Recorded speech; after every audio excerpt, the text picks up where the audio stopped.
I just hope na ang 2025 po ay naging maligaya po kayo. No po? Alam ko po yung mga ganitong time ng taon, medyo first quarter, may mga ano pa tayo may mga uncertainties, ano kaya mangyayari sa atin sa taong ito. Pero let us be hopeful that this year will be better than the past years ng inyong buhay. Amen? Be hopeful po, lalo na yung wala pang love life, no? Lumampas na yung February 14, meron pa pong 10 buwan. Ayan, kaya huwag mawawala ng pag-asa. At ang nakay Kristo ay lagi pong buo, no po? Single man, or taken, or married. Lagi po nating iisipin, tayo po'y kompletong dapat unang-una sa ating Panginoon, sa kanyang pag-ibig. No po? Yan pong awitin natin kanina, ang ganda yung I love you. Na po, sana po araw-araw po nating kantahin yan sa Lord, na mahal natin siya. No po? Kasi siya po ang pinaka-source. Siya po, hindi lang po siya ang source ng pag-ibig. Siya po ang author ng pag-ibig. At ngayong araw po, allow me to teach you na po sa araw na itong huling-huling Sunday ng February. Alatang single, no? Nilampasan na yung February. No? Building relationships Jesus way. Ako po'y naniniwala, walang ibang dapat sukatan o standard natin pagdating sa pagmamahal at pagbibuild, pagbubuo ng mga relasyon, be it friendship, be it between siblings, nung po'y magkakapatid, magpamilya, mag-asawa, o magkakasama sa church, ang dapat sukatan natin si Jesus. No? Kasi pagka pipili ka ng lesser than the Lord, malamang hindi po natin maibigay yung nararapat sa ating kapwa. Napakarami pong kwento ng heartbreak sa mga nakaraang araw. Yung favorite ko pa naman minsan na vlogger, yung Blackman family, di ba? Nakakalungkot. Kilala niyo po ba sila? Mga vlogger na talagang Australian po ito at saka Filipina, na talagang for the past 3 years, yung kanilang pamilya, pinapakita nila sa vlog. Masayang family kahit magkaiba yung kanilang lahi, no? Pero lately, na-broke po yung family na yon, no? Meron din namang masasaya, kamukha ng success story ni TJ, Manterde ba? Moterde, Alam na, Monteverde, o basta si TJM, no? Si TJM na nakakatuwa, no po? After 15 years, he almost gave up na siya ay may career pa sa music. Kasi composer siya, nagpo-front act pa pala siya before kay Martin, at nitong kanyang huling concert na 3 days, ay ang front act ay si Martin na, no? Sabi niya, yung muntik na siyang sumuko, nag-aral na siya ng paggagawa ng coffee. Kasi nga, balak na lang niya magtayo ng coffee shop. Pero alam niyo yon, nung nasa dulo na siya na parang hindi na siya magsasucceed, doon pumasok yung success sa buhay niya. And he credits that, of course, una sa Panginoon, na talagang pinaglilingkuran nilang mag-asawa, at pangalawa sa kanyang asawa, na sabi niya, hindi kailanman pinaramdam ng asawa niya sa kanya that he is less of a man. Because he was praying before na ang pangarap lang niya makapag-provide siya ng pangangailangan nila ni KZ. Ganon katindi yung pinagdaanan ng family, no? Kaya yung mga misis, yung mga girlfriends, malaking bagay kayo sa success din talaga ng inyong mga kabiyak, ng inyong mga asawa, no? Na-advance naman yung aking, mamaya ako pa hindi discuss, kunyari na lang, di nyo narinig, no? Wala na, nakaka-inspire lang kasi, no? Na mamaya mayroon pa akong isang natutunan dun sa seminar ko sa office, na sinabi ng isang 63-year-old na, maid talaga na tao, yun talagang, at age 28, nagnegosyo siya, at nag-succeed. At meron siyang sinabi sa amin na dapat daw laging sinasabi ng isang asawang lalaki sa kanyang asawang babae at ganun din yung asawang babae sa lalaki. Mamaya yun. Yan. And hayaan nyo pong ako po'y bumati sa inyo ng Happy Hearts Day. Na-miss ko po kayo, 2 weeks ko kayong di nakita. Hindi talaga kompleto kahit 500 mahigit yung nakasama namin sa Isabela. Ay walang katulad talaga ang Jael Hubert family. Mahal na mahal namin kayo. Mahal na mahal ko po kayo. I'm very blessed. I'm very proud of each one of you. lagi ko po kayong pinagmamalaki sa mga nakakausap ko that there's no family like our JLU Belt family. At kung ano man po ang naaabot natin, nararating natin sa paglilingkod sa Lord, yung mga ginagawa niyo po dito sa kanya-kanyang ministry, ang ESCOM natin, ang company outreach, ang community na pinangungunahan ng mga mami, daddy, alam niyo po, siya po ngayon ang nagiging, tawag niyo doon, pattern na ikinukwento ko po sa mga pinupuntahan kong lugar. Nagiging example. Kaya po yung mga ginagawa po natin sa ministry, maliit man, napapansin man o hindi, pagbutihin natin. Kasi po, mayroon pong nai-inspire kayo na ginagaya yung mga ginagawa po ninyo. Kaya, God's work is not really the achievement ng isang pastor, kundi yun po talaga ay collective effort ng bawat isa sa inyo. Kaya marami pong salamat sa lahat ng nananalangin, sa lahat na naglilingkod, sa lahat ng tithers, sa lahat ng mga kapatid na nandito. Maraming salamat po. And today, ang aaralin po natin ay Building Relationships Jesus Way. Ano po ba ang goal ng ating pagiging Christian? Sabi pong ganun, una, Christ-likeness. Ang goal po natin, tayo ay maging kawangis ng Panginoon. Naha? Sana yun po yung goal nating lahat, that we will carry the image of our Lord Jesus Christ wherever we are. We reflect Him. No? Yung parang every encounter with you is like an encounter with God Himself. No? Na kahit hindi mo pa sabihin na wala kang sinabanggit na mga verses pa, hindi mo pa sinasabing ikaw ay Christian, pero ramdam nila na iba ka. No? Kasi Christian ka. So it's a continuous spiritual growth. Hindi po yan nagtatapos. Hanggat hindi pa dumarating ang Panginoon, yan po ang goal ng faith natin, lumago pa tayo sa pananampalataya. Lumalim pa po ang character natin kay Lord, yung fruit of the Spirit. Mas maging mapagmahal ka, mas maging magkaroon ka ng joy, ng peace. No? Marami pa po, gentleness, kindness. At meron tayong character and maturity. Sabi mo nga sa katabi mo, dapat mag-mature tayo. Ayan. Pangalawa po, hindi po sapat na tayo lamang po. Sabi nga po, we were not just saved, we were saved and sanctified to serve. No? Hindi lang po sapat na sa atin huminto, na tayo po ay maligtas, tayo ay mas bumuti kaysa dati, maging holy, maging mabago ang pamilya, ang buhay natin, kundi tayo man po ay dumami. So ang una po, Christ-likeness is ministry to the Lord and to one another. You become a better person as you build your spiritual life. Kagaya ng sinabi ni Pastora Jovi kanina sa preaching niya, sa prayer garden, kung tayo man ay nagbabago at binabago, hindi po tayo yun. Yun po ay gawa ng Holy Spirit. Pero dapat po, may bahagi tayo. We do our studying of God's Word and we pray, we worship, para po tayo ay lumapit sa wangis ng Panginoon. Tapos po, we minister to one another. Bago po tayo lumabas, ang bawat isa, we minister to each one kasi family po tayo. Parang sa pamilya natin, bago po tayo mas umabot sa iba, unahin din po natin yung mga family natin. Importante po kay Lord ang pamilya ng bawat isa sa atin. Na po, pangalawa po, multiplication. Sabihin mo nga, multiplication.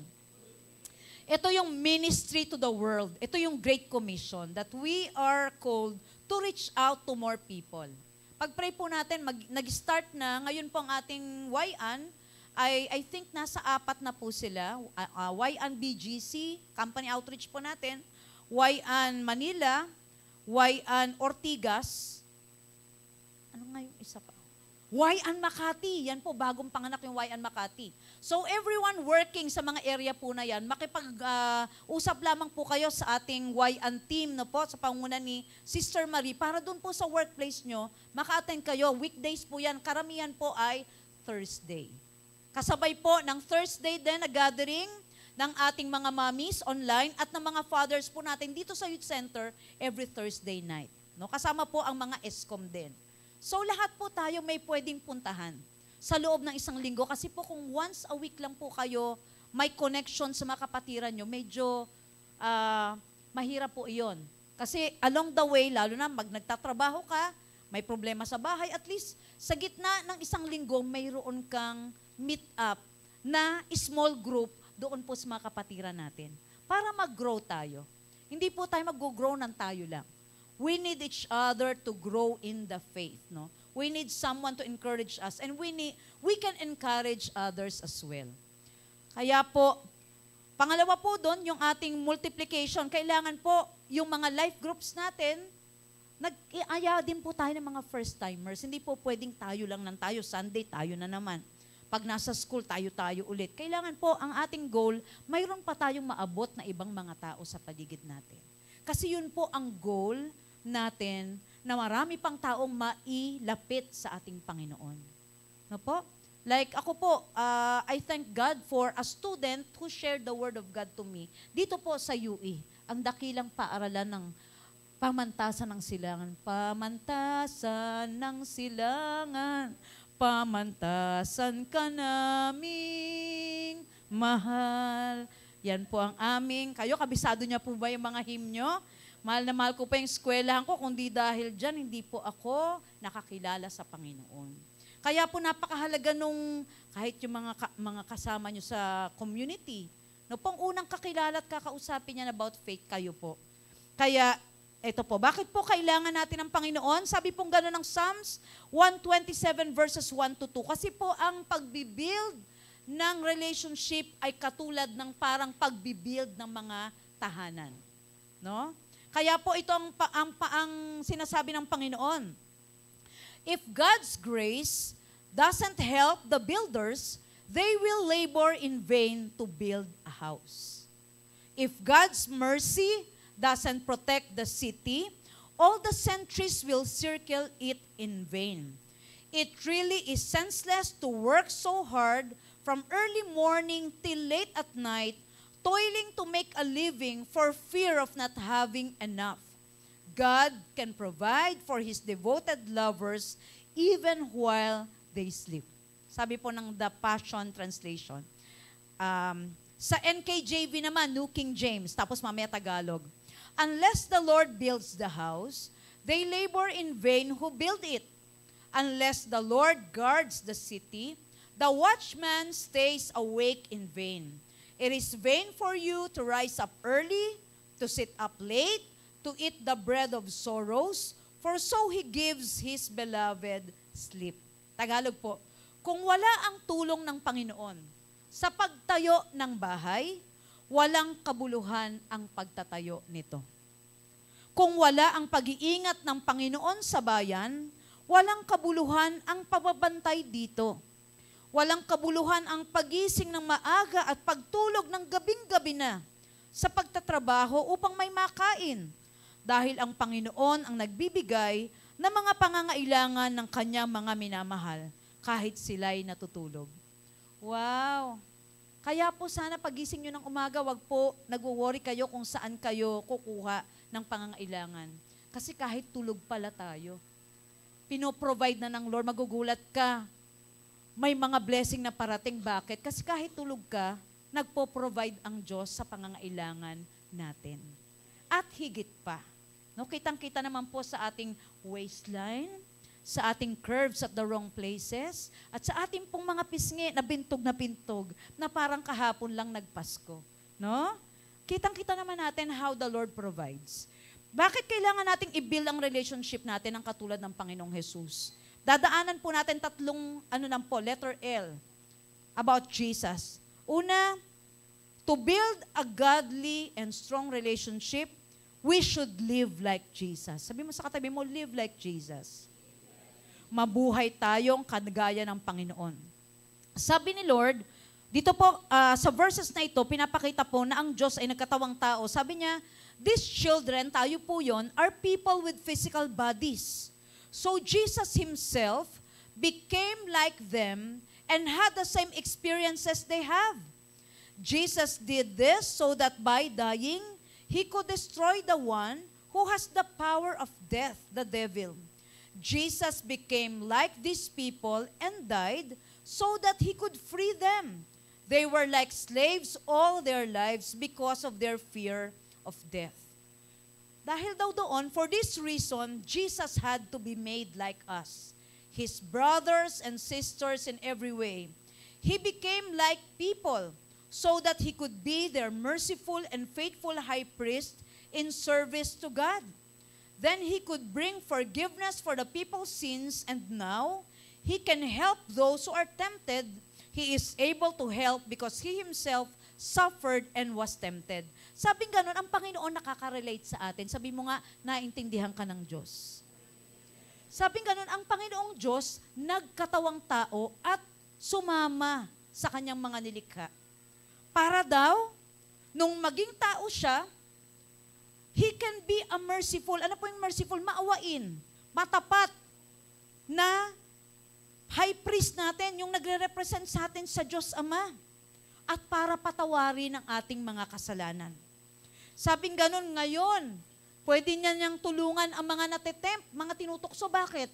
Si Jesus naranasan kung paano tuksuhin ni Satan. Ano pa?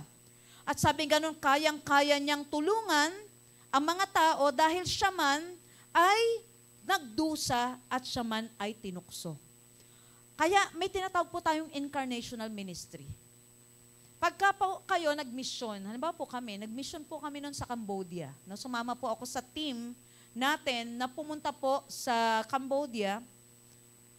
Talagang kung ano pong ang orientation, kung anong ihain sa'yo, dapat kainin mo. Kung saan ka patulugin, hindi ka pwedeng mamili. Ayaw kong matulog sa papag. Gusto ko sa hotel, hindi. You mix with them. You go with them. You live where they live. You eat what they eat. You try to learn their language. Kagaya ng Panginoong Jesus. No? Grabe. Pwede ang Diyos magpadala ng mga tao at yun ang ginawa niya. Pero hindi na kontento ang Diyos na magpadala lang ng propeta at ng mga pastor, ng mga susulat ng Bible. Siya mismo na Diyos ng mga Diyos at hari ng mga hari, nagkatawang tao. Ipinanganak din, no? Actually, pinanganak siya, sabi nga nung, he lived like one of us. Katulad na katulad talaga natin. Hindi siya extra special. In fact, sabi nga nun, he was born in the humblest of place and ordinary family. Sa mahirap na pamilya, sa napakasimpleng pamilya, sa sobrang kasimplihan, ni walang lugar na maayos para doon siya ipanganak. He worked as a carpenter. Grabe po yung kanyang pinagdaanan bilang tao. He attended weddings. Tayo po ay pray as Christians, you don't cut off relationships with other people. No? Halimbawa, nung naging Christian ka, baka hindi ka na sumasabay kumain sa mga office mates mo. Kumbaga, you attend weddings. Be not so heavenly minded that you become earthly, so heavily minded that you are no longer earthly good. Ano ibig sabihin? Yung parang hindi na makakonect sa mga taong nakakasalamuhan niya. No, you don't have to be somebody who lives inside a room and pray all day. No, we still mix with other people at ganyan-ganyan ang Panginoon. In fact, nakikita ko, sabi ko, ang galing ni Lord, 30 years nagtrabaho talaga para sa mga magulang niya, di ba? Ang galing niya. Tapos nakipagkaibigan siya, kilala niya yung community. Sabi nga nung iba, baka daw yung mga upuan nilang magaganda sa bahay ng mga Nara, si Jesus mismong gumawa, tsaka yung tatay niya, si Joseph. So we should live like Jesus. No? I-enjoy natin yung ating humanity. No? Hindi ibig sabihin na dahil tayo Christian na, we don't connect with people. Because people will not care about what you know until they know how much you care. Lalo na po sa hindi pa mananampalataya. It matters to them when we show them that we really care. Hindi para, magkikare ako dito para madala ko sa church. Kundi totoong nagmamalasakit ka. Alam nyo kung minsan kahit ngayong ibang mga nagpo-post sa Facebook, may iba talaga yung, hindi ko alam kung yung iba siguro may manluloko, pero merong alam ko na talagang kailangan. Yung sa mga Facebook na alam nyo, may psoriasis, buong katawan. Talagang yung heart ko doon. Kahit ba i-Gcash ko, naglalagay pa minsan ng Gcash. Minsan talaga, alam nyo, hinihingi 97 pesos. Na alam kong totoo, no? Alam mo, kahit ganun lang. Kasi, we may not, kaya lang, ang chinek ko naman, makikita pala tayo yung buong pangalan mo tsaka number pag nag-send ka, no? Kung nako, kaya pala nag-message ulit, lumabas pala yung number ko doon. Anyways, di ba, kahit maliit na bagay. Tsaka yung pagdalaw sa mga taong nasa ospital, pagpunta sa mga namatayan, Alam nyo, may isang kwento si Pastor Joey, sabi niya, nung isa daw, tatay, nasagasaan yung anak niya, nasagasaan yung isang member niya, may isang tatay doon, nasagasaan yung anak niya dyan sa Valenzuela, sa SM. Natatandaan ko yon. Inararo ng jeep na nawalan ng preno yung mga kabataan at namatay on the spot yung anak niya. Anong sasabihin mo sa taong dumadaan sa ganun? Kasi dapat mag-pray ka lagi, covering ng blood ni Jesus. Siguro hindi ka nakapag-pray. Grabe yun, ano? Hindi naman, no? Ang ginawa lang daw ni Pastor Joey nang pumunta siya doon, nakaupo yung tatay doon sa unahan, nandun lang siya sa tabi. Matagal siya nagstay, basta umupo lang siya sa tabi noon. Wala siyang sinabing kahit na ano. Tapos inakbayan niya. Tapos nung huli na lang niya sinabing, pwede ko po ba kayo mapag-pray? And then years after, nakausap niya ulit yung tatay na yun. Alam niyo po ang sabi ng tatay? Ang mga sermon ni Pastor Joey, pwede ko makalimutan. Pero yung panahon na sobrang hindi ko naintindihan kung bakit nangyari yun sa anak ko at ako'y nasasaktan, nandoon siya. Nasa tabi namin at wala lang siyang sinabi. Basta nandun lang. So my dear brothers and sisters, for us to build a godly and strong relationship, we should live like Jesus. We should connect to people. No? Kagaya ng Panginoon, grabe yung ginawa niya, di ba? Talagang ibang klaseng connection. Ibang klaseng pakikipaghalubilo sa iba't ibang tao. So live like Jesus. Be with the people. Connect with the people you are with. Pag nasa school ka, connect with your classmates. Sa trabaho mo, huwag ka nagsusulong kumain. Dahil sa bastos yung pinag-uusapan nila. You can still be there. Pag nag-pray ka, hindi na sila mag-uusap ng ganun. Sabi na, parang inainitan tayo dito kaya ano. Pero masarap talagang ganun, no? Pangalawa, bilis lang lead like Jesus. Sabi mo nga, live like Jesus. Lead like Jesus. Mamahala ka, manguna kang kagaya ng Panginoon. Alam niyo, whether you like it or not, we are leading somebody. You may be leading a family, you may be leading a team at work, you may be leading your classmates, your friends, yung parang lahat ikaw nagdidesisyon no? Saan tayo kakain? Saan mo gusto? Parang ikaw lagi yung boss nila, no? Saan tayo pupunta? Parang hawak mo yung mga paa nila at mga bibig nila. Merong gano'n, whether you like it or not, somebody is looking up to you to lead them. Mga tatay, you have your family and you are leading them. Mga kuya, mga ate, whether you like it or not, kayo ay tinitingnan ng mga nakababata niyong kapatid. Mga nanay, tinitingnan kayo ni kumare. Tinitingnan kayo ng mga kapatid na babae ninyo, ng mga pamangkin ninyo. Merong ilan sa atin dito, lahat talaga ng problem sa family, kayo lagi ang tinatawag, di ba? Merong mga ganon. We lead. Sabing ganon ng Lord sa John 13:1, yung example ni Jesus, it was just before the Passover festival. Jesus knew that the hour had come for him to leave this world and go to the Father. Having loved his own who were in the world, he loved them to the end. Bakit po significant yan? Yan yung huli nilang hapunan. Yan yung time na alam niya na yung dalawa doon ipagkakanulo siya. Yung isa nga binenta siya. Alam niya yon. Pero sabing ganon, nung gabing yon, ipinakita ng Diyos yung ultimate na sukatan ng pagmamahal niya.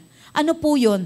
Pinaglingkuran pa niya hanggang sa huling pagkakataon ang kanyang mga disciple. Kahit mayroon doon na alam niyang binenta na siya. No? He led by example. He discriminated no one. Tayo po ba namimili ng mga magiging kaibigan? Pero si Lord, wala siyang diniscriminate na tao. He ate with tax collectors. Ang tax collector po noon, pinangdidirihan. Kasi po, sila ay sobrang corrupt. Ayaw na mga Pharisees na ma-identify sa kanila. Pero si Lord, anong ginawa? Kumain pa siya, nakasama sila. Pumasok pa nga siya sa bahay ng isa sa kanila. He mingled with social outcasts and ordinary people. Sino po yung mga social outcasts? Yung pong babaeng Samaritana Nakakahiya pong makausap nyo, kaya nga tanghaling tapat yun lumalabas. Kasi, 5 asawa niya. Yung mapagkamal, ayun, makapag-usap dito. Siguro yung iniisip na iba, baka mamaya pagkamalan akong, din niya, magiging asawa niya. No? Pero si Lord, hindi niya, kinausap niya, kaya nga namangha siya eh. Walang kumakausap sa akin dito Samaritana, Samaritana. Ang Samaritano po, hindi siya pure Jew. Jew na nakapag-asawa ng ibang lahi at lower class citizen sila. Yun lang na Jew at Samaritano, dapat hindi nag-uusap. Pero yung babae din at lalaki, hindi din gaano kasi ang baba ng tingin sa babae nung araw. Pangalawa, ganun pa yung estado ng buhay niya, dami niyang asawa. Pero ang Lord, kinausap siya, kaya nabukas yung puso ng babae. Walang kumakausap sa akin dito. Pero may isang taong katulad nito, kinakausap ako. No? He carried children. Grabe, no? Sabi niya doon sa mga disciple niya, sabi ng mga disciple niya, huwag kang magugulo mga bata. Nasa mga bata? Tinago niyo na naman sila doon. Kayo talaga, ba't naman? Kanina nakaupo na sila dyan, pinalis niyo na naman sila. Hindi, baka kasi may klase sila. May klase kasi po, may Sunday school po tayo para sa mga bata. Sabi ng mga disciple, palisin na ng mga batang gugulo. Pero sabi ni Jesus, hayaan niyo lumapit sa akin yung mga bata, kinarga niya sila. Alam niyo siguro ang Lord, sobrang ganda ng personality, na kahit mga bata gusto siyang puntahan at kausapin. Siguro nagkukwento rin si Lord ng mga kwento na pambata. Siguro may mga dala rin siyang candy. Kung bakit very attractive siya sa mga bata. Di ba minsan pagkapari o madre o pastor, parang mga bata, baka pagalitan ako ni pastor. Pero siya nilalapitan. So we should lead like Jesus. We should not, i-try po natin to the best of our ability, na kahit anong edad, kahit anong estado sa buhay, kaya pong mag-connect sa atin. At kung hindi nila kaya mag-connect, tayo po talagang mag-reach out. No? That's how Jesus did it. And sabing ganon, mahirap mag-invest sa relationship. But in the end, it's worth it. No, you give time. Sometimes, pati pera mo kasali. Dahil pag nagpa-counsel minsan, nakinig ka ng 3 oras, ikaw pa magbabayad ng bill. Okay lang yun. No? God provides. No? Kaya nakakatuwa ang Panginoon. Siya yung talagang lodi natin pagdating sa pag-lead ng ating mga pamilya. Pangalawa, gusto ko pong i-address sa parents. Parents, you are your children's first disciplers. Kayo po ang leader ng family ninyo. Especially the fathers. You are their pastors. Kayo ang unang Kristiyano na kahalubilo ng inyong mga anak. Ang fear and love for God and others, una pong natututunan sa mga tatay ng pamilya. Sa mga kuya, ang sorry, ang thank you at I love you, kayo po dapat ang nagtuturo niyan sa inyong mga anak. Kung paano mag-sorry, hindi dahil sa bata sila, pero halimbawa po talaga, nasaktan nyo ng hindi, o nasabihan sa sobrang galit, nasabihan natin maganda, dapat kaya rin natin mag-sorry. Kasi we teach by example. Nasigawan natin yung mami nila, sa sobrang inis mo, na pangat na naman ang ulam, pangatlong araw na, yung pa rin ang ulam, nagalit ka. Kaya nating sabihin na, pakita natin na, pasensya ka na, yung ate napagkakasya mo, salamat nagagawan mo ng paraan na pangatlo na pero masarap pa din. Wow! Thank you pa rin. Effort po yun. Ang hirap pong mag-budget. Kung mahirap maghanap buhay, mas mahirap mag-budget. Kaya mga nanay, hindi ko alam kung anong klaseng budget. Hindi po, yung iba sa inyo, hindi siguro kayo accounting graduate, pero grabe, ang galing yung mag-budget. Kung paano nyo napagkakasya, we should appreciate that. Minsan daw, si Pastor Dino nagkwento, dumating daw siya sa bahay nila. Tapos pagkain niya, ang alat naman itong pagkain natin. No? Nagalit daw yung nagtampo daw si Ate Menchi. Hindi daw, napansin daw niya na maalat yung ulam. Hindi niya nakitang bagong palit ang mga kurtina. So maghanap tayo ng bagay. No? Pakita natin sa mga anak natin. Kahit yung mga anak nyo na dinala yung tsinelas ninyo, nag-e-effort sila na sunduin kayo dun sa kanto pag pauwi na kayo. Buhatin yung gamit ninyo. Pakita po natin yun. And then, ganun po mag-build ng relationship, di po ba? We learn to say thank you to the family, I love you, and sorry. Mas ang mga simpleng salita, pero mahalaga para mas maging matibay ang mga relasyon natin. Yung pong kasi minsan nagiging anak niya, alam mo na yun. Yung parang magbibigay ka na lang ng something to say sorry, pero alam niyo, iba rin yung nasasabi mo yung salitang sorry. Yung I love you, yung thank you. No po? Sabi nga po, ayan, bilis ko na, number 3 na ako, live like Jesus. Lead like Jesus. Last but not the least, love like Jesus. Sabi po ng John 3:16-17, For God so loved the world that He gave His one and only Son, that whoever believes in Him shall not perish but have eternal life. God did not send His Son into the world to condemn the world, but to save the world through Him. Alam niyo po bang hindi natin tunay na magagawang magmahal kung wala po ang Diyos sa puso natin, sa buhay natin? You can't give something that you haven't received in the first place. No? Pag hindi natin natanggap, hindi natin magagawang ibigay eh. Kahit itaktak ka pa. Parang ganito po yan, kung ang inyong foam ng sabon, kung saan mo siya ilagay, yun din, pag piniga mo, yun yung lalabas. Pag joy din. No? Pagka-smart, alam ko yun smart din. Ano pa ba yung mga, pagka-Ajax, may Ajax pa ba? May super wheel pa ba? Wala na rin. Naku, ito mga kabatch ko, halatang-halata ho tayo. Ayan, mga yung mga sabon dati, no? So, wala na rin yun. Lahat ng sinabi ko, wala na. Okay. So, ganun po, no? Sabi nga po ng Bible, God demonstrates His own love for us in this. While we were still sinners, Christ died for us.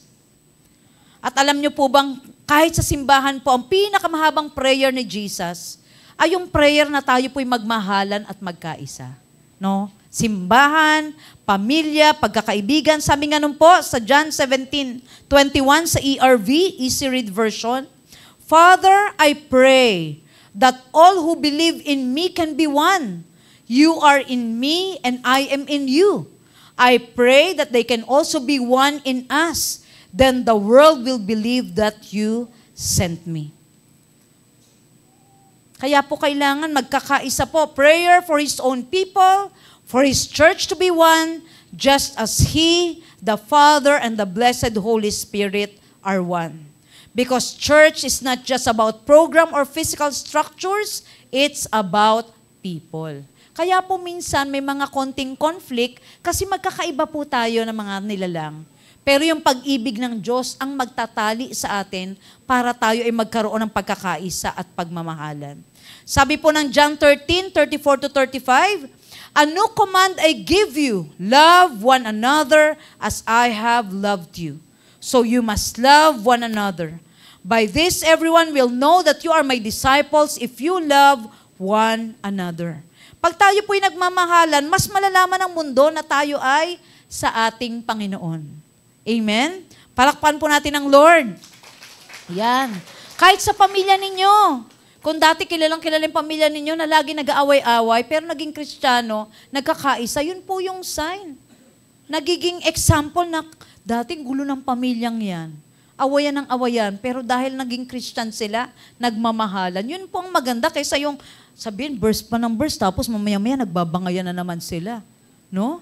So, mas maganda po talaga yung love, i-develop natin sa family. At ano po ba yung expressions ng love? Una, service. Sabi mo nga, service. Sa Colossians 3:18-25 hanggang 4:1, basahin ko lang po sa Tagalog para mas maano po. Ang ganda po niyan eh. Yun po palang instructions to holy living is equivalent to serving each other. Akala po natin yung holy living, nagtataas lang ng kamay, nagbabasa ng Bible, kumakanta ng worship songs. Pero sa Bible po, iba ang panuntunan. Sa Biblia, yung sinabi pong holy living, ito po ang ginawa. Sabi po sa 3:18, ang mabuting relasyon sa kapwa. Sa English po, sabi, instructions for holy living. Mga babae, magpasakop kayo sa asawa nyo dahil iyan ang nararapat gawin bilang mananampalataya sa Panginoon. Mga lalaki, mahalin ninyo ang inyong asawa at huwag ninyo silang pagmamalupitan. Mga anak, sana mga anak dito? Mga anak, sundin ninyo ang mga magulang nyo sa lahat ng bagay dahil kalugod-lugod ito sa Panginoon. Mga magulang, sino po mga magulang? No? Sino yung magulang na kahit walang anak? Wag po, wala pong ganun dito. No?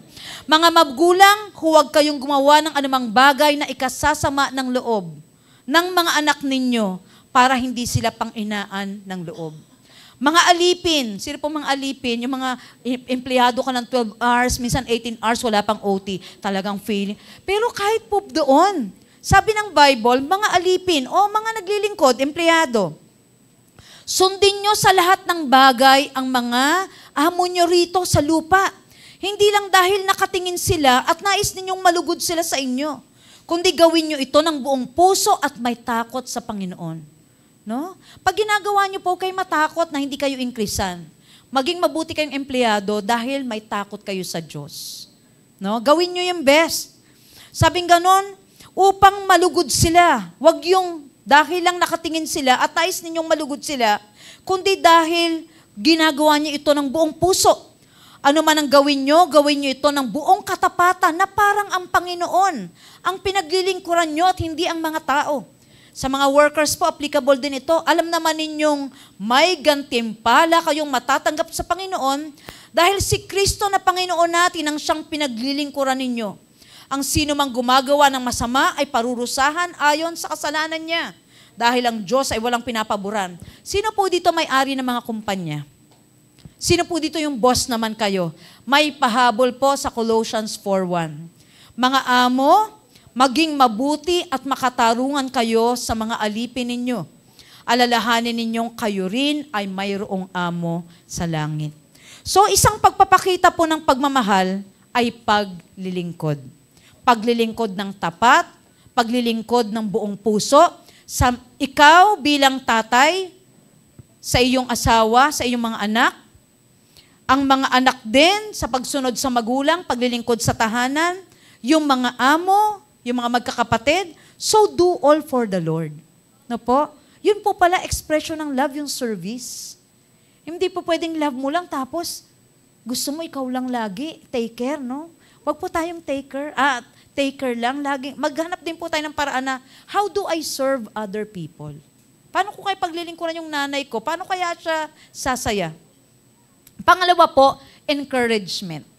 Pagpapakita rin po ng pagmamahal ang encouragement. At ito po yung natutunan ko sa training namin sa opisina. Totoo po ba ito? I-confirm po ninyo. Mga babae daw po, ang gusto niyang marinig ay, I love you. Affirmation. Pero yung mga lalaki daw, ang hinahanap nilang word, I am proud of you. Totoo ba yun? Na pinagmamalaki kita. No? Wow. Ganon daw po pala yung word of encouragement sa kalalakihan. No? Kahit na sabihin pa natin, alam niyo po kasi itong time natin, medyo nag-shift yung tulungan na talaga yung family sa work. Hindi na babae, lalaki lang nag-work, kundi pareho. Pero ganun pa man, sino man ang malaki o malitang kinikita, yung nararapat po na respeto sa mga kalalakihan, ibigay po ng mga kababaihan. Amen po ba sa mga babae sa U-Belt? Amen. Minsan malalakas ang personality, Pero sana po mapaalala ko po sa inyo na ang respeto po ay nararapat ibigay po sa kalalakihan, lalo na po sa pamilya. No po?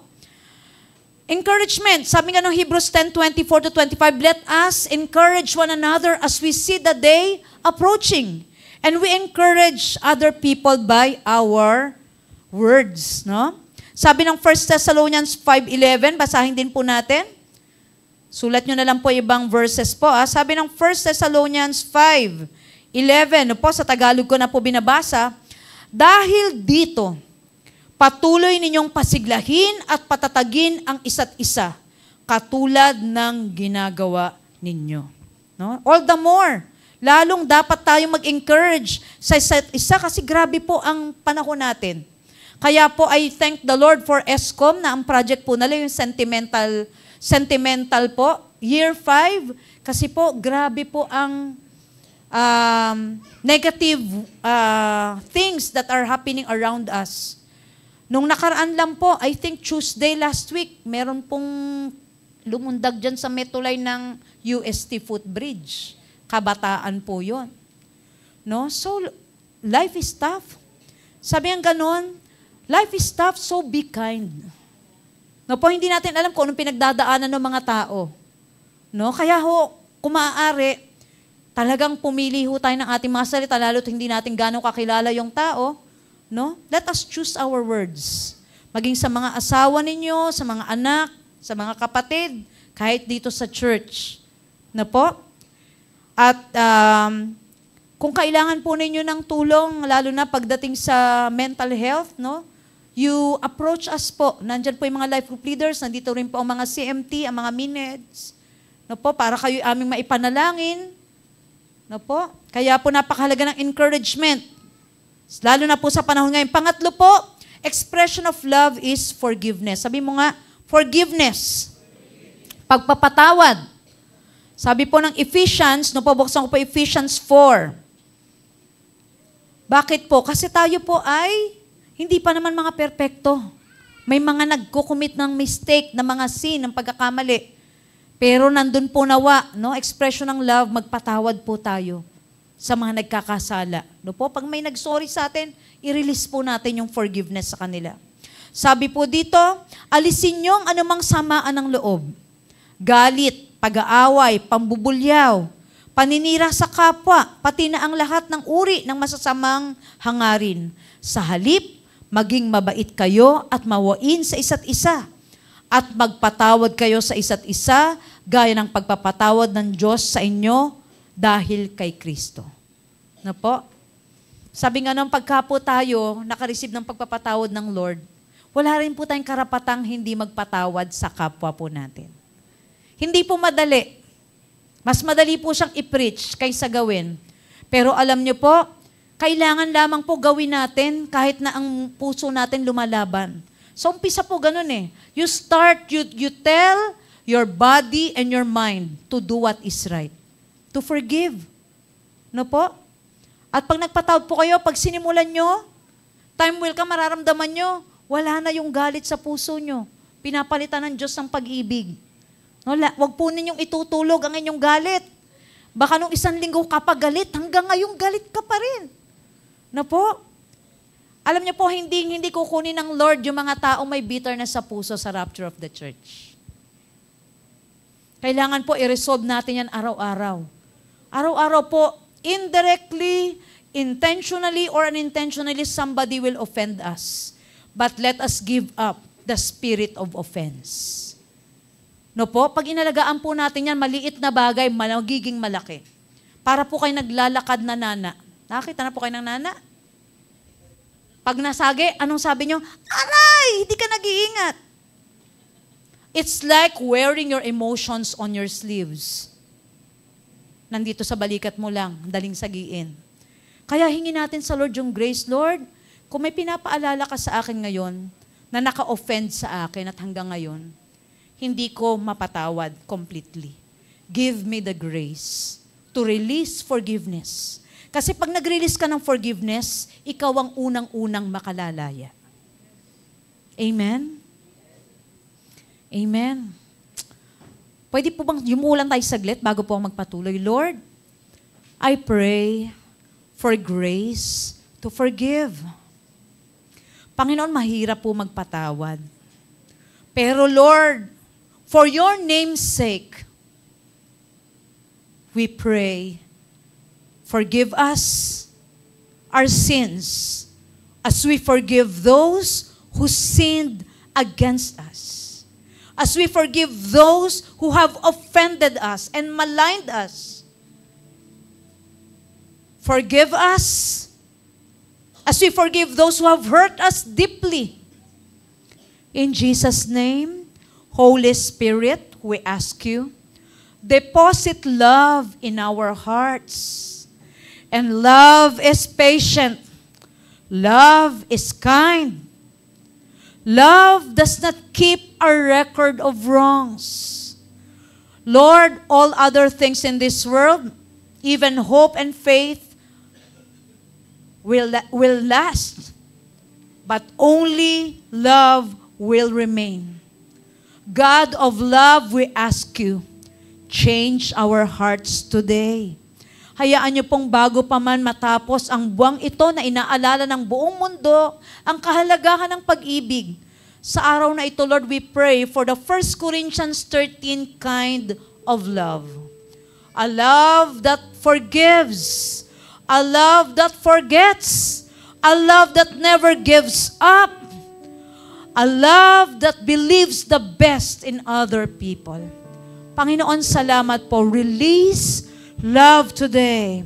I want you to release forgiveness. Sa sino mang nilalagay ng Diyos sa puso at isipan ninyo na sobrang nakasakit sa inyo. Maaring inignore mo na. Pero ngayong araw na ito, maybe the Lord is, you just felt may masakit pa din. But just the same, ask the Lord, give me the grace.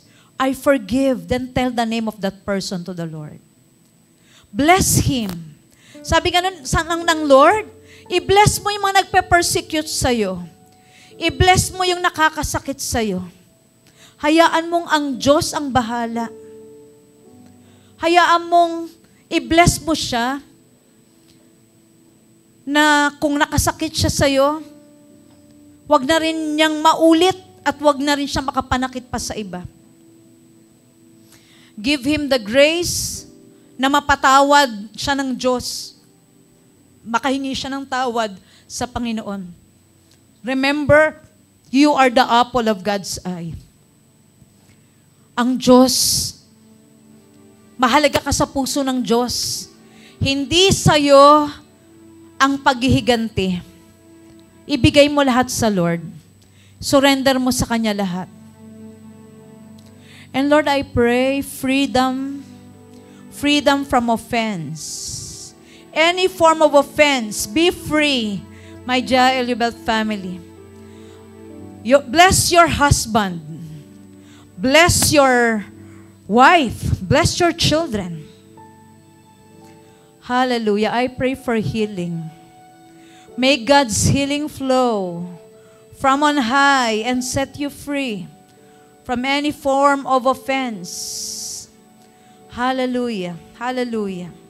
Thank you, Lord. Thank you, Lord. Thank you, Jesus. Hallelujah. Praise the Lord.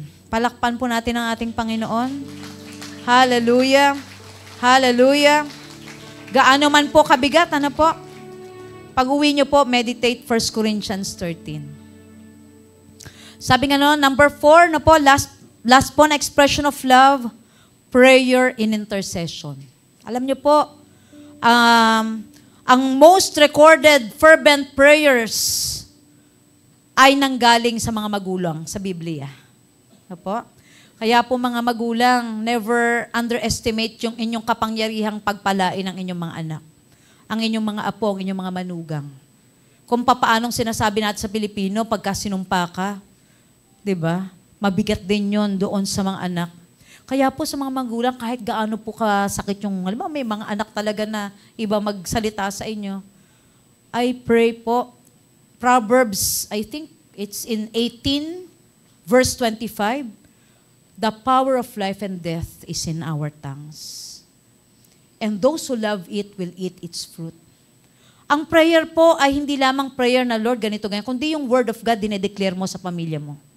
Lord, I speak life over my family. Kaya po in-encourage ko po, kung nai-announce po ito, no? Nai-announce po ito ng ating SSC last 2 weeks, na in-encourage ko po na magkaroon kayo ng daily family altar.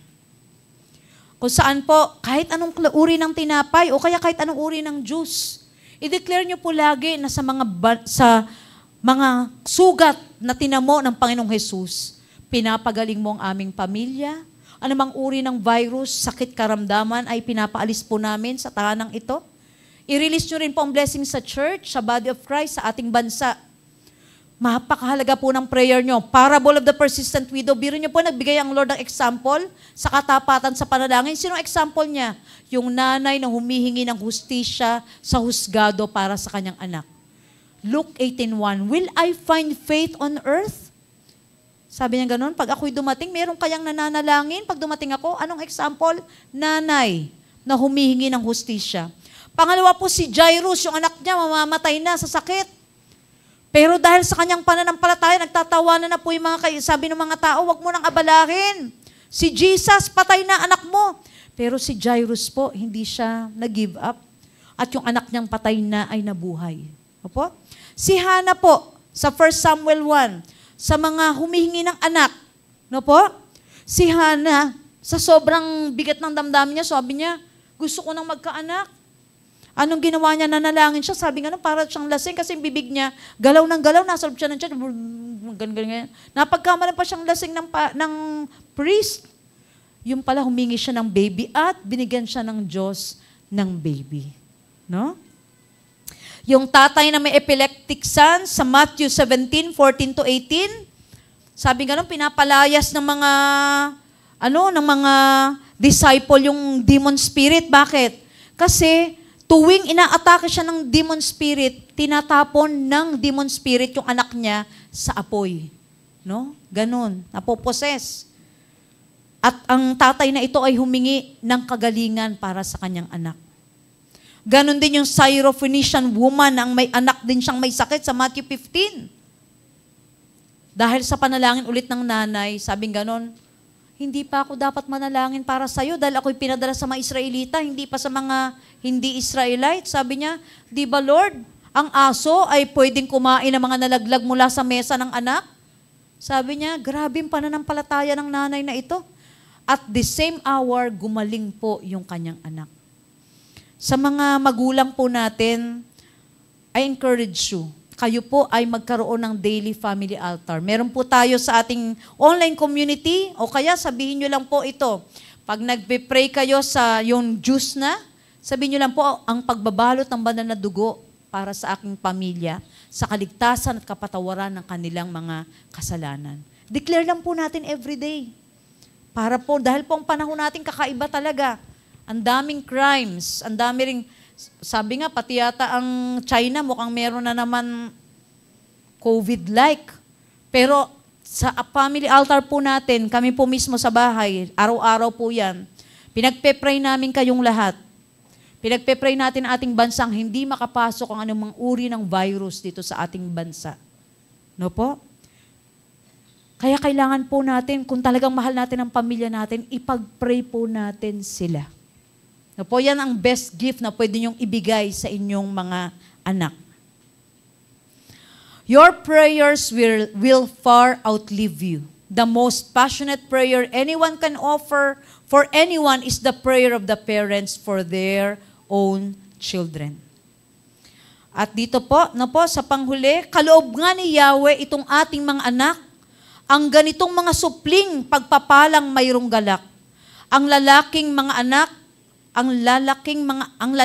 anak sa panahong kabataan ay katulad ng palaso sa kamay ng isang kawal. Mapalad ang isang taong mapalasong tulad niyan, hindi siya malulupig at malalayo sa kahihiyan, kung sila man ang kalaban ay magtagpo sa hukuman. Alam niyo po, ang mga anak ay parang palaso. Kaya nga po noon, naalala ko, yung mga bata ay ating ini-encourage na mag-pray, matutong mag-pray. Kasi mga bata po, pag nag-pray, walang doubt kahit konti. Kung anong hiningi nila sa Lord, iniisip nila talagang ibibigay ng Panginoon. Kaya po mga bata, sabi nga nun dito, para silang palaso, ibig sabihin, sila ilagay mo sa gate. Ano po yung gate? Ito po yung nagre-represent ng mga tahanan natin. Na pag prayer warrior po ng inyong mga anak, para daw po kayong warrior na hindi kayo matatalo. Bakit? May nagbabantay sa gate ng panalangin. Hindi makakapasok ang anumang gawa ng kaaway sa ating mga pamilya. And ito po yung pinakahuli ko pong gustong sabihin. Since we are in a church family or in our biological families, people are different from each other. Conflicts, relational problems may arise. We can agree to disagree, for in there will come out the best ideas and in the end resolve to work together as one. We may not see each other eye to eye on some matters, but as part of the family of God, we can still work together and walk shoulder to shoulder to accomplish the purposes of God. Yan. Praise the Lord. Sige po, sa oras na ito, pwede po ba tayong tumayo? Palakpakan natin ang ating Panginoon. Hallelujah. Praise the Lord. Praise God. Hallelujah. Alam niyo po, God is the God of relationships. Mahalaga po sa Panginoon ang mga relasyong meron kayo. Mga friendships, bilang magkakapatid sa church, bilang mag-asawa, bilang magkakaibigan. Gusto po ng Lord na maging matibay yung mga relasyon natin sa ating family. Sa ating church family, maging sa mga pamilya ninyo. I pray po, yung expressions of love, i-practice po natin sa ating mga pamilya. No po? Grabe po ang attack ng enemy sa families. Sinisira ng diablo ang family kasi pag nasira niya ang pamilya, nasisira niya ang isang komunidad. At pag nasira ang komunidad, nasisira ang isang city. At pag maraming mga cities ang nasisira ang isang bansa. Ako po, I want to think and believe what's happening in the Philippines now. Grabe po yung away, di po ba? Nakakalungkot. Parang sa first time yata sa lifetime ko na parang ganun ka-divided yung bansa. Pero ako naniniwala, then where the church goes, the nation follows. Kung ano tayo sa ating pamilya, kung ano tayo sa ating church, reflection po yun nung nangyayari sa bansa. It manifests. So sa atin po, unahin natin sa ating families. Ilaban po natin ang pamilya natin. Huwag niyo pong pabayaang ang ating mga pamilya ay paglaruan po ng enemy. Dahil binigay po sa atin ng Panginoon ang susi. Gawin nating pundasyon si Jesus sa pagtatayo ng isang matibay na pamilya. Sa pagbubuo ng family, sa mga nagsisimulang magpamilya, mga mag-boyfriend, mag-girlfriend, pray. Pray real hard. Dahil ang pagpapamilya po hindi madali. Kaya nga po, pati ang pamimili na makakasama sa buhay, nilagay na po ng maliwanag sa Biblia ang mga guidelines. Ano po? Kaya po, tayo pong lahat, we may not be able to change the Philippines overnight. Pero sa ating sariling mga lugar, huwag po tayong gagawa ng mga desisyon na hindi biblical. Kasi hindi tayo pwedeng samahan ng Diyos sa pagtatayo ng pamilya at ng relasyon na sa simula pa lang, mali na po ang pundasyon. Ang pundasyon po palagi, ang salita ng Diyos. Na po? Kaya po, I pray that the Lord may rebuild and restore kung ano man yung binrake ng enemy sa inyong pamilya. Alam niyo po, hindi pa po huli ang lahat. Hindi pa po huli ang lahat para magbago ho tayo. Hindi pa po huli ang lahat para mabago yung family natin. Pero kailangan po nating magdesisyon. Huwag ho nating iasa sa ibang tao na dapat, kung ganito siguro asawa ko, o ganito anak ko, o ganito magulang ko, siguro ganito ako ngayon. Hindi po. Just one person who will embrace the principles of the Lord. And yung bang ikaw na magbukas ng pintuan para makapasok ang Panginoon sa inyong buhay. That will make a world of difference. Magugulat ka na lang. Kala ko hopeless case, pero para kaya palang ayusin ng Panginoon. Church, kayang pagalingin ng Diyos ang anumang sugat sa puso mo. Kayang ayusin ng Diyos ang family mo. Pero kailangan mong mag-cooperate sa Kanya. Mabuhay tayo biblically. Mabuhay tayo ng may katuwiran ng Diyos. At makikita natin, unti-unti. Huwag po ninyong i-give up ang family niya. You are the last to give up for your family, especially pag Kristiyano ka. I've seen it happen in my own family. walang hopeless case po sa Panginoon. Magtiwala sa Panginoon, huwag tumigil manalangin, huwag tumigil magmahal, huwag tumigil magpatawad. Amen? Church, it's just the second month of the year. And this is the year of breakthroughs. Hayaan natin yung breakthrough na yon magsimula sa sarili nating mga pamilya. Sa sarili nating mga relasyon. Dalawa lang ang command ng Diyos. Sinamarize niya into 2. Love the Lord above all, with all your heart, soul, strength, and might. The second is to love others as you love yourself. Mahalin natin ang Diyos, mahalin natin ang ating kapwa. Huwag mong hayaan yung galit ang maging dahilan na masira ang relasyon mo, ang pakikipagkaibigan mo. Huwag magsara ng pinto. Sometimes we just have to be brave. Hindi po totoo na dapat nauso yung individualism sa panahon natin na pag nasaktan tayo, alis na lang tayo. Hindi ganun ang disenyo ng ng Lord. Ang disenyo ng Diyos, we heal as a family. We heal as a community. We talk. We be honest. And in the end, ang Diyos mismo ang magre-restore. May gagawin ng Diyos. May gagawin ng Diyos sa pamilya mo. May gagawin ng Diyos sa friendships ninyo. May gagawin ng Panginoon sa ating bansa. Pero dapat magsimula sa body of Christ. Magsimula sa ating lahat. Hallelujah. Oh Lord, baptize us with your love. Have mercy, Lord. Change our hearts. Panginoon, baguhin niyo po ang aming mga puso. Alisin mo po ang anumang uri ng pride. Help us to live and think biblically. To love like Jesus. To lead like Jesus. To live like Jesus. Maging kawangis ni Jesus. Hindi lamang sa salita, kundi sa gawa.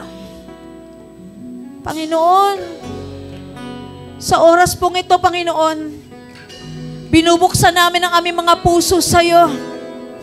Come on, church. Alisin mo po, Panginoon, anumang uri ng pride. Anumang hadlang para maging maayos ang relasyon sa aming pamilya. Sa aming mga magkakaibigan, sa aming magkakasama sa church. Panginoon, kalooban mo na ma-enjoy namin yung aming family relationships dahil napaka-importante ng relasyon, ng pagkakaibigan, ng pagiging mga magkakamanggagawa para kami, Panginoon, ay maging masaya bilang mga Kristiyano, Panginoon. Kalooban mo, Panginoon, ng aming pamilya ay maging Christ-centered. Kalooban niyo po na magkaroon doon ng pagpapatawad ng aming mga pamilya ay maging place of shelter, maging safe place namin. Na ang simbahan ay maging lugar na kung saan kami, Panginoon, ay makakatagpo ng kanlungan. Lord, sa oras po na ito, patuloy mo pong pakinggan ang panalangin ng iyong mga anak. Lord, I pray, heal our relationships with our loved ones, unang-una sa lahat. Panginoon, tulungan mo po kami na magkaroon ng maayos na relasyon sa iyo, Panginoong Diyos, na aming manlilikha. Dahil Lord, hindi namin kayang magmahal at magpatawad ng kagaya mo kung wala ka sa aming buhay. Hayaan niyo po, O Diyos, sa araw na ito, unang-una sa lahat, nilalapit po namin sa inyo ang buhay ng bawat isa. Tayo po ay sumunod sa panalangin ito ng pagsusuko ng ating buhay sa Panginoon. Natunay na siya ay maging tagapamahala, hindi lamang ng ating relasyon sa Kanya, kundi ng relasyon natin sa ating pamilya at sa ating kapwa. Panginoon, sa oras pong ito, sumunod lamang po kayo sa panalangin ito, Panginoon. Sa oras pong ito, humihingi po ako ng tawad. Sa mga panahon na ang inuuna ko ay ang aking nararamdaman, ang aking kalooban. Lord, tulungan niyo po ako na ikaw ang aking masunod sa aking buhay, maging sa aking mga relasyon. Patawarin niyo po ako sa aking mga kasalanan. Tulungan niyo rin po ako na patawarin ang mga nagkakasala, nakapanakit sa akin. Bigyan niyo po ako ng biyaya na makapagpatawad kagaya ng pagpapatawad mo sa lahat ng pagkukulang at pagkakasala ko sa inyo. Baguhin niyo po ang aking puso. Buhusan niyo po ang pusong ito ng pagmamahal, ng pagpapatawad. Panginoon, gawin niyo po na heart of flesh ang puso kong ito. Alisin niyo po ang katigasan ng aking puso. Tulungan niyo po ako na makapagbigay ng pagpapatawad sa mga nagkaasala sa akin. Panginoon, palayain niyo po ako. Tulungan niyo po ako na maniwala muli, magmahal, magtiwala, kagaya ng pagtitiwala mo sa akin. Panginoon, baguhin niyo po ang aking puso. Diyos ng pag-ibig, inaanyayahan kita na maghari sa aking puso, sa aking buhay. Ibalik niyo po ang aking pagmamahal sa iyo, ang aking banal na pagkatakot at pagsunod sa iyong mga salita. Maraming pong salamat dahil alam ko po na ang pagbabago na sisimulan mo sa akin ay gagawin nyo rin sa aking pamilya at sa lahat ng relasyon na mayroon ako. Salamat po, Panginoon, sapagkat alam ko, pupunuin mo ng kaligayahan ang aking buhay, ng kapayapaan ng isip at puso. Salamat sa mga bagong bagay na gagawin mo sa aming buhay, sa aking pamilya. Ito po ang aking panalangin sa pangalan ni Jesus. Amen. Tayo po'y patuloy na sumamba sa ating Diyos. Hallelujah. Hallelujah. Let's give our lives to the Lord. Hallelujah. My Jesus, my Lord, you're the love of Hallelujah. my life. Thank you, Jesus. Wherever you go, Hallelujah. I wanna be by your side. No longer I, Be the Lord of our families. Be the Lord of our friendships. you for all eternity. Be the Lord of our lives. Be the Lord of this church. Stand on you in this race. Hallelujah. that I run. No longer my way. Help me to love again. Your will be Help me to trust again. Make Hallelujah. me a servant, my Hallelujah. heart's ever true. Thank you, Jesus. Clinging to the cross, I once again. Let Jesus be in our hearts. Jesus, my Lord, you're the Yes, love Lord. of my life. Thank you, Jesus. Wherever you go, I God of wanna love, be by your come. side.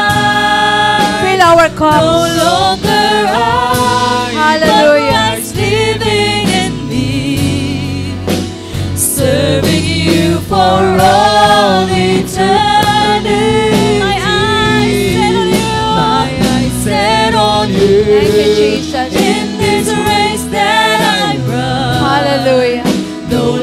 conquer my way. Hallelujah. Let your will be done. Thank you, Jesus. Make me a servant, my heart's ever true.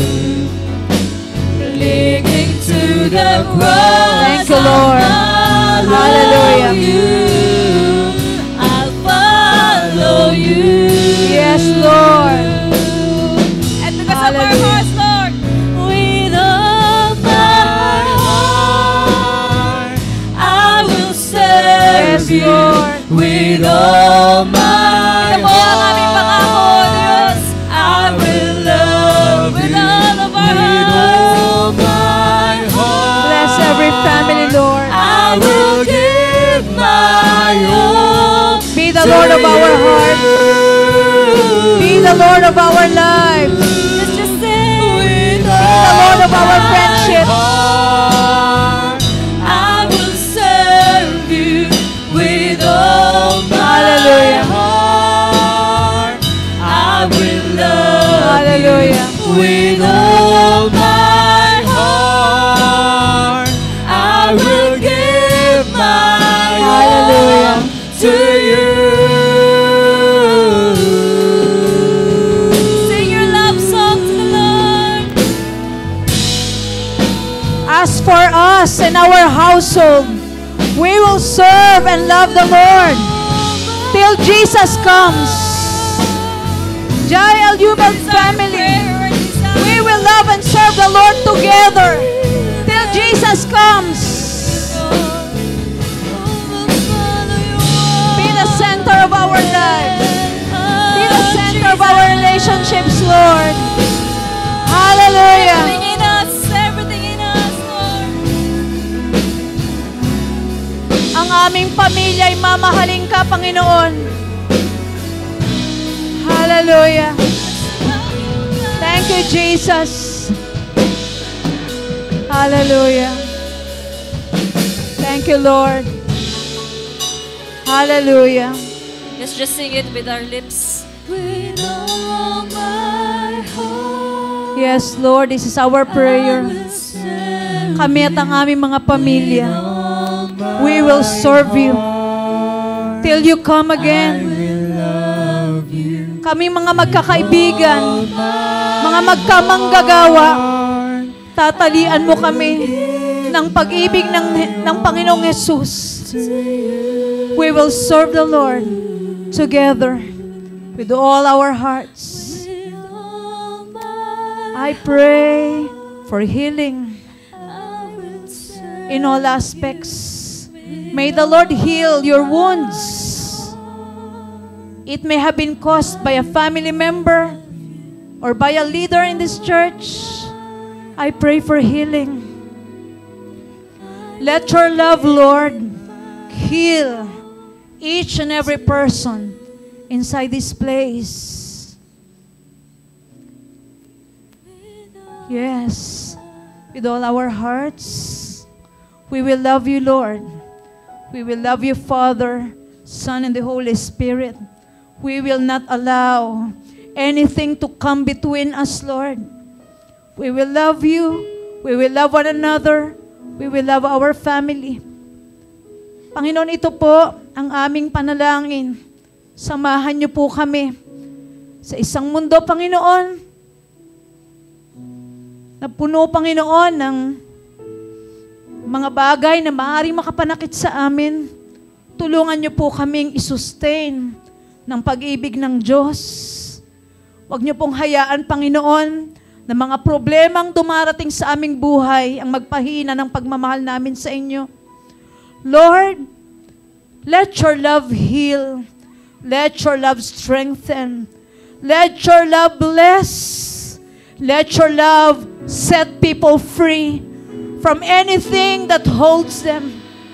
Lord, today, with all our hearts, we say, we will choose to forgive.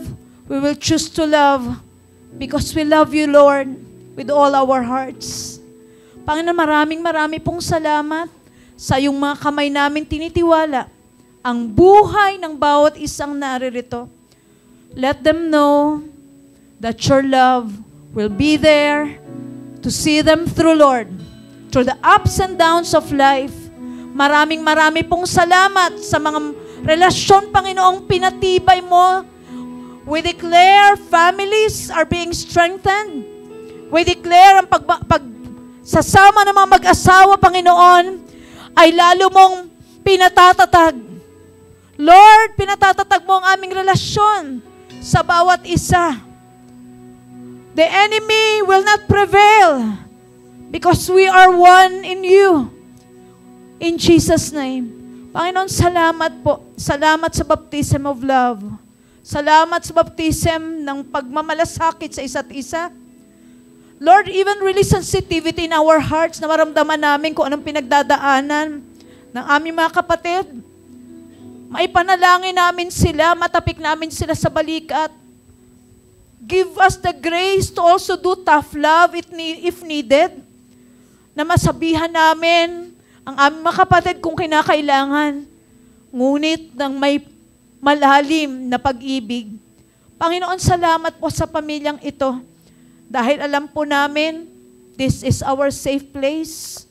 At salamat, Panginoon, sapagkat alam namin marami pa po kaming pagsasamahan bilang isang pamilya ng Diyos. And we declare, Lord, preserve each one till eternity. Preserve each one.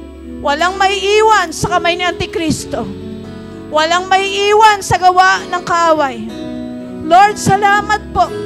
Into your hands we entrust all things, Lord, in Jesus' name. In Jesus' name. Let us declare that Jesus is Lord over social media. Like, follow, and share our contents in Facebook, Twitter, Instagram, Threads, YouTube, and now on TikTok. Let us proclaim, share the goodness and greatness of our God through our social media accounts.